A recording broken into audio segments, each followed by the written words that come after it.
নমস্কার।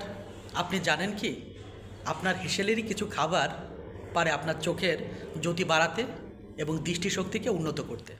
চলুন চটজলদি জেনে নেই সেই খাবারগুলো। ফার্স্টলি, গাজর এবং মিষ্টি আলু। এতে থাকে প্রচুর বিটা ক্যারোটিন। এটি আপনার রাতের দৃষ্টির জন্য খুবই ভালো। দ্বিতীয়টি হচ্ছে সবুজ শাকসবজি, যেমন পালং শাক, ব্রোকলি। এটি আপনার চোখকে ক্ষতিকর রশ্মি থেকে রক্ষা করবে। মাঝে মাঝে তৈলাক্ত মাছ খাবেন, যেমন মলা ঢেলা, স্যালমন।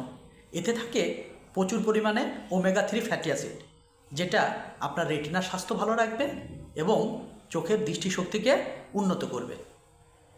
মাঝে মাঝে ডিম খাবেন, কারণ ডিমের কুসুমে আছে প্রচুর পরিমাণে ভিটামিন এ এবং জিঙ্ক। এটা চোখের জন্য একটা সম্পূর্ণ প্যাকেজ। মাঝে মাঝে সাইট্রাস ফলও খাবেন, যেমন কমলা, লেবু, ক্যাপসিকাম, কারণ এতে থাকে প্রচুর পরিমাণে ভিটামিন সি। এটি আপনার চোখকে ছানি পড়া থেকে রোধ করবে। মাঝে মাঝেই বাদাম, সূর্যমুখী বীজ এবং আমলকি খাবেন। এটি আপনার চোখকে সতেজ রাখবে। খাবারগুলো আপনি নিয়মিত আপনার খাদ্য তালিকায় রাখুন। কিন্তু শুধু খাবার খেলেই হবে না, চোখের জন্য পর্যাপ্ত ঘুম, বিশ্রাম, স্ক্রিন থেকে দূরত্ব, এগুলো আপনাকে মেনটেন করতে হবে। ধন্যবাদ।